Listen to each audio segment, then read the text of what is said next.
Pemirsa, apa sebenarnya yang diinginkan tokoh-tokoh nasional dengan mendeklarasikan koalisi aksi menyelamatkan Indonesia atau kami? Kami akan membahasnya bersama salah satu tokoh kami yang juga hadir dalam deklarasi, yaitu Refly Harun dan politikus PDI Perjuangan Kapitra Ampera. Selamat sore Bang Kapitra, selamat sore Bang Refly. Assalamualaikum warahmatullahi wabarakatuh. Selamat sore, Assalamualaikum warahmatullahi wabarakatuh. Waalaikumsalam warahmatullahi wabarakatuh. Saya ke Bang Refly terlebih dahulu. Sebenarnya tujuan utamanya ini apa, Bang?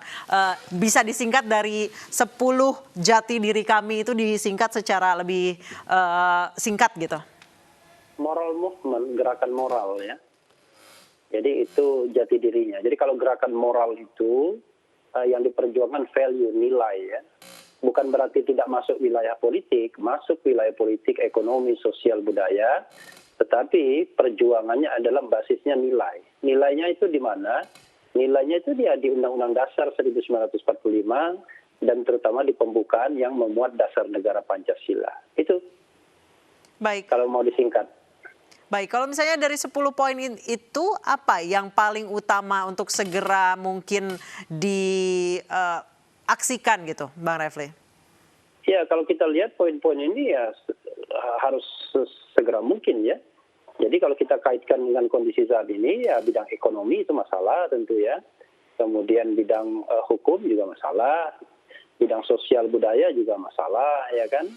Jadi memang kalau kita bicara bernegara ini, ada yang sesungguhnya bisa kita langsung realisasikan, ada yang kemudian membutuhkan waktu. Misalnya dalam bidang politik, pemerintah bisa merealisasikan bagaimana misalnya kebebasan, penegakan hukum yang non-diskriminatif itu, karena kontrolnya kan di pemerintah sesungguhnya. Misalnya bagaimana kalau orang berpendapat itu tidak ketakutan atau tidak khawatir kemudian dipidanakan. Kan kita masih menggunakan undang-undang ITE, ya, undang-undang peninggalan zaman Belanda yang banyak menjerat mereka-mereka yang kritis. Misalnya begitu. Baik, jadi, Bang Refly ada pula yang mengatakan bahwa ini adalah gerakan oposisi Jokowi gitu. Anda setuju? Kalau dikatakan oposisi Jokowi, saya kira wajar saja ya. Karena kalau kita bicara oposisi kan pasti oposisi dari pemerintahan. Dan pemerintahnya kan presidennya Jokowi. Jadi itu kan common sense saja. Tapi kalau kita pakai teori kan oposisi itu adalah within the parliament. Ini from without. Jadi dari luar dia. Jadi ada oposisi yang di dalam karena dipandang tidak efektif. Kita kan tahu sekarang ini dari 9 partai parlemen itu 6 berada di sisi pemerintah. Lalu 3 tersebut juga tidak terlalu efektif juga. Demokrat kadang oposisi kadang enggak. PAN juga kan begitu. Lalu kemudian PKS tergantung agendanya, tapi mostly PKS yang lebih vokal, lebih menyatakan dirinya sebagai oposisi. Nah, karena itu kalau kita bicara dengan demokrasi ya kita butuh pihak lain yang kemudian juga bersuara bisa berbeda dengan pemerintah agar kemudian demokrasi ini terus mendapatkan vitaminnya, kan begitu. Baik, saya ke Bang Kapitra. Dari 10 jati diri dari kami ini banyak yang mengkritik, mengkoreksi pemerintah. Seakan-akan tidak ada benarnya. Tanggapan Bang Kapitra seperti apa? Ya, saya nggak percaya kalau ini gerakan moral. Anda percayanya apa? Calon parpol? Ini gerakan politik jelas. Karena kalau gerakan moral, dia berkaitan dengan obligation tuh. Dan juga berhubungan dengan right and duties, hak dan kewajiban. Tetapi ini bahasa moral yang dibungkus dalam bahasa politik yang dibungkus ke dalam bahasa moral. Nilai-nilai di pembukaan Undang-Undang Dasar itu ditafsirkan bagaimana menjustifikasi kelompok yang baru dideklarasikan. Salah satunya soal penegakan hukum. Penegakan hukum presiden tidak diberikan pintu masuk untuk melakukan intervensi. Presiden hanya bisa menegur penjabat penegak hukum atau menggantinya. Tetapi intervensi terhadap hukum itu sendiri atau penegakan hukum itu tidak dibenarkan. Presiden tidak dibenarkan melakukan. Kedua, saya melihat yang poin 8 ya dari deklarasi tadi. Itu jelas-jelas itu pure of politik ya, itu tuntutan politik. menuntut presiden untuk bertanggung jawab sesuai sumpah dan janji jabatannya serta mendesak lembaga-lembaga negara MPR, DPR, DPD dan MK untuk melaksanakan fungsi dan kewenangan konstitusinya demi menyelamatkan rakyat, bangsa dan negara Indonesia. MPR itu terdiri dari anggota DPR dan DPD. Dan ini tujuannya dari sidang istimewa. Menuntut presiden bertanggung jawab tuh. Terkesan ya presiden telah melanggar, telah melakukan crime against of state tuh. Telah melakukan kejahatan negara tuh. Sehingga harus digelar sidang istimewa. MPR yang anggotanya harus terdiri DPR dan DPD. Dan ini harus segera difungsikan. Nah, kalau itu direkomendasi itu atau dilaksanakan, lalu dia harus dibawa dulu ke Mahkamah Konstitusi untuk menjustifikasi itu. Baik, silakan Dan Bang ini Refli. sama dengan apa yang telah dilakukan pada Gus Dur dulu. Tapi waktu zaman Gus Dur itu selesai di MPR. Tetapi amandemen undang-undang kita harus impeachment itu harus Jadi mau melengsarkan gitu, Pak Kapitra? Ini gerakan melengsarkan presiden, Baik, silakan, Bang ini Refli. jelas dalam terbuka di sini kita lihat. Silakan Bang Refli.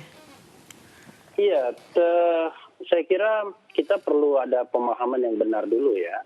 Yang namanya gerakan moral itu bukan berarti tidak ada politiknya. Saya kan tadi katakan bahwa ini bicara politik, ekonomi, sosial, dan budaya, ya, semua aspek kehidupan berbangsa dan bernegara kita. Tapi landasannya adalah moral, etika, ya. Moral itu dituntun oleh Pancasila sebagai dasar negara dan Undang-Undang Dasar sebagai landasan konstitusionalnya, kan begitu. Jadi kalau kita menuntut presiden misalnya untuk bertanggung jawab terhadap kebijakan-kebijakannya, saya kira wajar saja. Dan kalau misalnya saya mau bicara yang agak parno sedikit, karena begini, kalau bukan gerakan moral, orang seperti saya tentu tidak mau ikut-ikutan. Karena saya kan tidak tertarik untuk segala rebutan jabatan dan lain sebagainya. Tapi kita bicara tentang kebaikan Indonesia, bagaimana kemudian negara ini lebih demokratis, rakyat lebih makmur, lebih sejahtera dan lain sebagainya, saya concern di sana, itu satu ya. Yang kedua, kalau misalnya poin ke-8 ini mau ditafsirkan macam-macam, ini kan wilayah penafsiran, tetapi yang tertulisnya adalah menuntut presiden untuk bertanggung jawab sesuai sumpah dan janji jabatannya, serta mendesak lembaga-lembaga negara, MPR, DPR, DPD, dan MK untuk melaksanakan fungsi dan kewenangan konstitusionalnya demi menyelamatkan rakyat, bangsa, negara Indonesia. Jadi begini, kalau kita bisa bicara ajaran check and balances, kan kita tidak bisa menyerahkan penyelenggaraan negara hanya kepada presiden saja, kan begitu. Ada lembaga-lembaga lain yang punya fungsi. MPR punya fungsi, DPR punya fungsi, DPD dan MK juga punya fungsi. Contoh DPR kan tentu punya fungsi pengawasan. DPD juga punya fungsi pengawasan. MK juga punya fungsi untuk melakukan review terhadap produk legislasi yang dihasilkan oleh DPR dan pemerintah. Bang Refli, ini lebih ke memfungsikan badan-badan legislatif, yudikatif dan eksekutif ini berfungsi sesuai dengan tugas mereka secara maksimal ya? Iya, kita bicara check and balances ya within the system. Jadi di antara lembaga-lembaga negara itu jangan sampai kemudian satu kekuasaan menonjol. Jadi kalau misalnya satu kekuasaan ada penyimpangan, ya lembaga lain harus bicara, DPR harus Sejauh bicara. Sejauh mana menurut Anda penyimpangan yang terjadi? MK saya kasih contoh kecil misalnya ya, yang banyak dikritik itu Undang-Undang Minerba.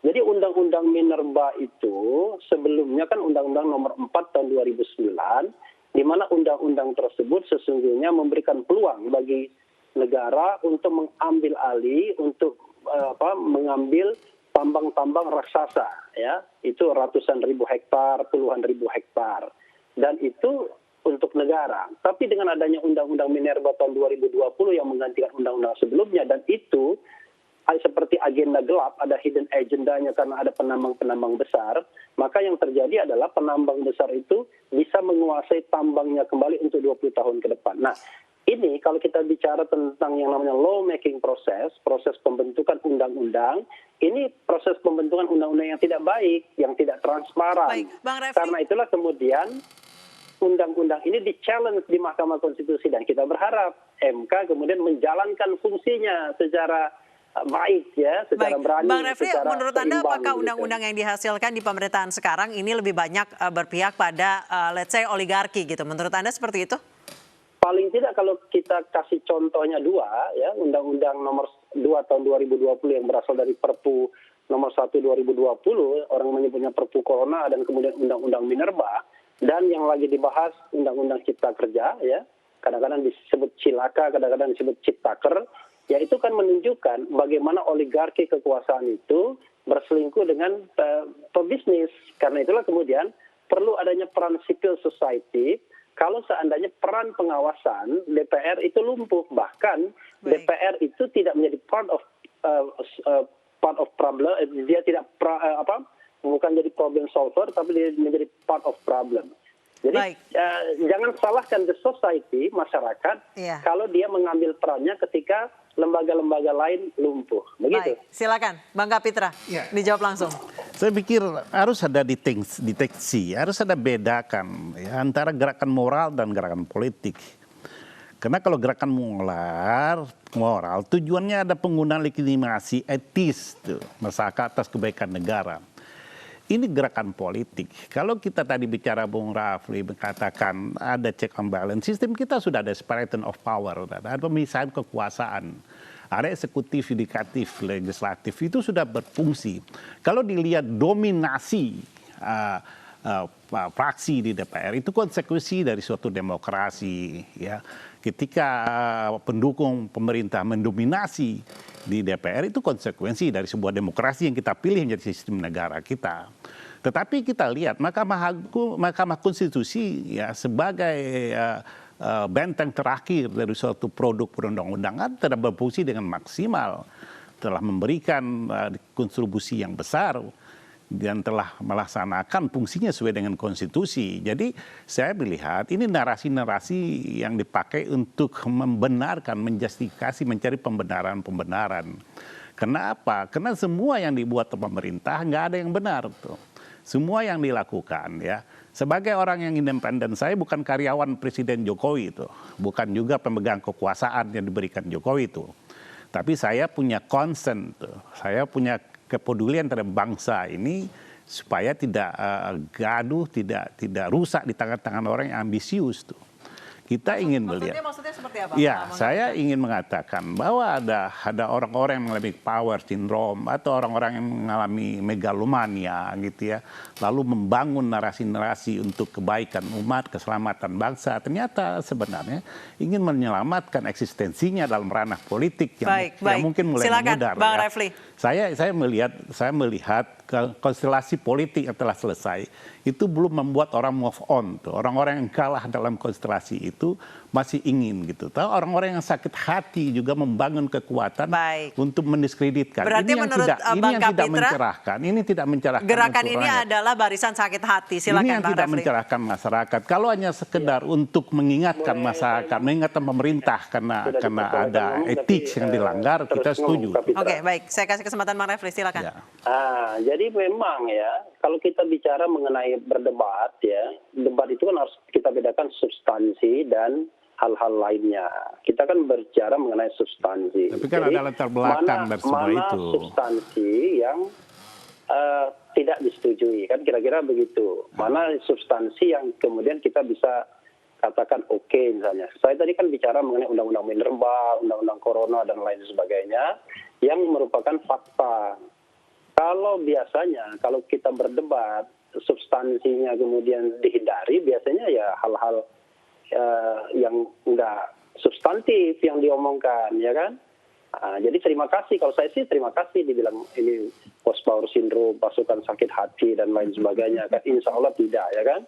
Karena kan Bung Kapitra Ampera kan seorang beragama juga, ya kan? Kalau dihina malah bagus, jadi dosa kita berkurang, ya kan, pahala kita bertambah gitu ya.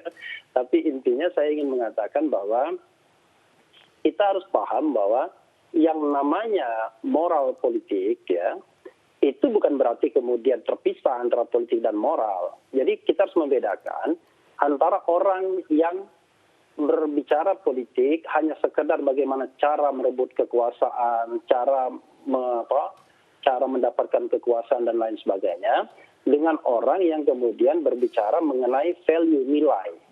Karena kita harus tahu primus inter pares-nya apa. Mereka yang hanya berpikir tentang kekuasaan dan ingin merebut kekuasaan, mereka hanya berpikir bahwa kekuasaan itulah yang pertama. Tapi kalau gerakan moral, mereka yang berpikir mengenai value-nya. Ya, orang kayak saya misalnya, saya nggak terlalu peduli siapa yang mau berkuasa, ya kan? Mau Presiden Jokowi, kemudian siapa, Gatot Nurmantio atau siapapun. Yang penting apakah dia bisa membawa value, membawa nilai-nilai itu atau tidak. Apa nilai-nilainya? Kalau kita bicara nilai-nilai konstitusional, pembukaan, apakah dia sanggup orang yang amanah, ya, yang bisa mempertanggungjawabkan pekerjaannya kepada Allah Subhanahu wa Ta'ala, yang bekerja berdasarkan prinsip kemanusiaan, yang mempersatukan kita semua, tidak memecah belah. Apakah bisa dia orang yang adil, orang yang demokratis, kan begitu. Jadi kalau kita misalnya mendapatkan pemimpin yang seperti itu, ya baldatun thayyibatun warwahun ghafur lah kita. Tapi kalau kita mendapatkan pemimpin yang sebaliknya, yang dikritik sedikit malah menghantam balik, misalnya gitu. Belum apa-apa mengatakan curi Jason, ya kan? Suuzon misalnya. Ya kita susah jadinya. Baik. Karena itulah saya ingin mengatakan bahwa moral movement itu basisnya adalah nilai. Dan nilai itu bagi saya pribadi misalnya, bukan jabatannya yang penting, tapi value-nya yang paling penting. Baik, Bang Kapitra, politik dan moral adalah dua hal yang tidak bisa dipisahkan. Semua kelompok, semua orang bentuk kelompok, gerakan apalah namanya, itu pasti ada latar belakang itu. Dan kita berhak melakukan identifikasi terhadap latar belakang itu. Sehingga kita bisa menemukan tujuan atau destination. Ya. Sehingga kita tidak tersesat oleh narasi-narasi retorika yang mengatasnamakan moral dan konstitusi. Kalau kita bicara soal produk undang-undang, jangan lupa Bung Raffi, ya itu presiden itu making law. Dia punya kewenangan membuat undang-undang, apakah bentuk peraturan pemerintah atau peraturan presiden dan sebagainya. Jika peraturan yang dibuat itu atau undang-undang itu, perpu itu sendiri, dan setelah menjadi undang-undang, kalau dia bertentangan dengan undang-undang dasar, ada constitutional review itu, yang orang salah disebut judicial review. Dan itu ada Mahkamah Konstitusi untuk mengujinya. Itulah konstitusional sebenarnya. Jadi tidak boleh kita menyalahkan presiden ketika dia membuat undang-undang yang menjadi kewenangan dia tuh. Dan kita juga tidak bisa menjustifikasi bahwa ada persekongkolan antara presiden dengan DPR mengangkat keluarlah sebuah undang-undang. Kan tolak ukur kebenaran kalau kita bicara moral adalah kalau dalam teologi agama adalah peraturan agama. Kalau dalam bernegara adalah peraturan konstitusi dan undang-undang. Nah kalau itu undang-undang itu justru melanggar undang-undang yang lebih tinggi atau undang-undang dasar, kan ada legal standing, masyarakat bisa mengujinya di Mahkamah Konstitusi. Ketika diuji ke Mahkamah Konstitusi dan Mahkamah Konstitusi memutuskan mungkin tidak berpihak, itulah konsekuensi dari sebuah negara demokrasi. Baik, Bang Refli silakan langsung dijawab. Iya, itulah yang dilakukan oleh komponen dari kami ya, sebelum kami dideklarasikan, kan mereka juga sudah maju ke Mahkamah Konstitusi. Jadi mereka tidak langsung melakukan perbuatan-perbuatan yang inkonstitusional. Jadi ada yang mengajukan judicial review terhadap Undang-Undang Nomor 2 tahun 2020. Judicial review terhadap Undang-Undang Minerba ya, mau dibilang constitutional review, oke lah, saya paham itu ya. Lalu kemudian, tetapi yang jadi masalah adalah begini, kita bicara politik itu kan ada dua tataran, ada yang namanya prosedur ya, ada yang namanya faktual. Jadi kalau kita bicara demokrasi prosedural dan demokrasi substantif. Sering demokrasi prosedural itu ya hanya berisi prosedur-prosedurnya saja. Sebagai contoh misalnya bahwa pembuatan undang-undang itu sudah sesuai dengan prosedur, ada pembahasan DPR dan pemerintah. Tapi substantifnya itu kan sering bermasalah. Nah inilah yang kadang-kadang yang kita persoalkan. Ya contoh yang paling nyata adalah Undang-Undang Nomor 19 tahun 2019 tentang perubahan Undang-Undang KPK ya. Jadi bukan satu orang saja yang mengatakan itu memperlemah KPK, itu hampir semua orang mengatakan memperlemah KPK, terutama mereka yang belajar tentang hukum tentunya ya, dari perguruan tinggi. Bang Refli, ada setuju politisi. saat dibilang ada kong kali kong antara eksekutif dan legislatif? Dengan sedikitnya jumlah oposisi di legislatif? Pengertian kong kali kong itu adalah mereka melakukan kesepakatan jangan lupa kalau kita kaitkan dengan Undang-Undang Nomor 19 tahun 2019 tentang perubahan Undang-Undang KPK yang orang menyebutnya pelemahan KPK, kalau tidak ada kong kali kong antara eksekutif dan legislatif, ya tidak mungkin disahkan undang-undang itu. Ya kita kan tahu juga ada komunikasi dari siapa ke siapa dan lain sebagainya. Saya pernah mendengar dari Ketua Balik. Nah, jadi konspirasi untuk melemahkan KPK misalnya, ya bisa jadi itu sudah menjadi the common agenda dari fraksi-fraksi yang ada di DPR dan juga barangkali istana. Jadi tidak heran kemudian komponen society melakukan protesnya, baik dengan cara ekstra parlementer di jalanan maupun mengajukan judicial review atau constitutional review ke Mahkamah Konstitusi. Kan begitu. Saya melihat Bung Rafli ini mencoba melakukan pendekatan responsibility commander tuh. Apapun daun pun jatuh di Republik ini lalu menimpa matanya Bung Rafli, itu harus tanggung jawab presiden tuh. Bukankah kita tahu bahwa undang-undang itu ada yang menjadi inisiatif presiden, ada yang dibuat dengan pemerintah dan DPR tuh. Ada inisiatif DPR dan ada yang dibuat oleh presiden dan DPR, pemerintah dan DPR. Artinya mekanisme pembuatan undang-undang, proses pembuatan undang-undang itu sudah berjalan tuh. Lalu kalau ada substansi, ya siapa yang berhak menilai substansi itu? Bukankah mereka diberikan otoritas di DPR tuh? Tentu menurut cara mereka berpikir, bukan menurut cara kita berpikir tuh. Kalau menurut cara kita berpikir di luar, tentu belum tentu bisa connect tuh dengan cara mereka berpikir. Nah itulah yang harus kita awasi sebenarnya. Sehingga ada menurut Undang-Undang 2899 jadi pengawasan oleh civil society itu tidak salah dong sebenarnya. Partisipasi masyarakat itu dijamin oleh undang-undang tuh ya, tetapi cara berpartisipasi itu juga diatur tuh. Bukan cara mendiskreditkan, bukan cara melakukan provokasi yang membangun emosi masyarakat sehingga timbul kebencian masyarakat terhadap negara. Itu kan sudah ada jalan keluar, ada Mahkamah Konstitusi, ada Mahkamah Agung ya. Kalau ada peraturan-peraturan yang bertentangan, dan itu kita menjadikan substansi, jangan substansi yang kita pikirkan sendiri lalu kita cari pembenaran atas suatu gerakan yang punya tujuan sebenarnya. Bang Kapitra sebenarnya ini lebih ke gerakan moral yang untuk mengkritik pemerintah. Saya tidak percaya itu gerakan moral karena dari poin 8 itu secara kasat mata saya paham betul itu bagaimana ingin menjatuhkan presiden melalui impeachment. Karena itu komponen untuk menjatuhkan presiden melalui impeachment. Baik, Bang Kapitra, terima kasih waktunya. Sayang sekali waktunya sudah habis. Terima kasih juga Bang Refli. Kita harapkan kritik apapun untuk pemerintah diharapkan untuk membangun Indonesia untuk lebih baik ke depannya. Terima kasih. Bung Kapitra yang menggunakan kata-kata kasar, kan saya nggak pernah tadi. Ya, saya ingin negara ini tidak terlalu larut dalam polemik yang terus-menerus karena ada kepentingan-kepentingan yang sumir ya. Kita tidak membangun asumsi, tapi opini tidak bisa menjadi undang-undang dalam menilai kerja pemerintah. Masing-masing orang punya peran. Ya.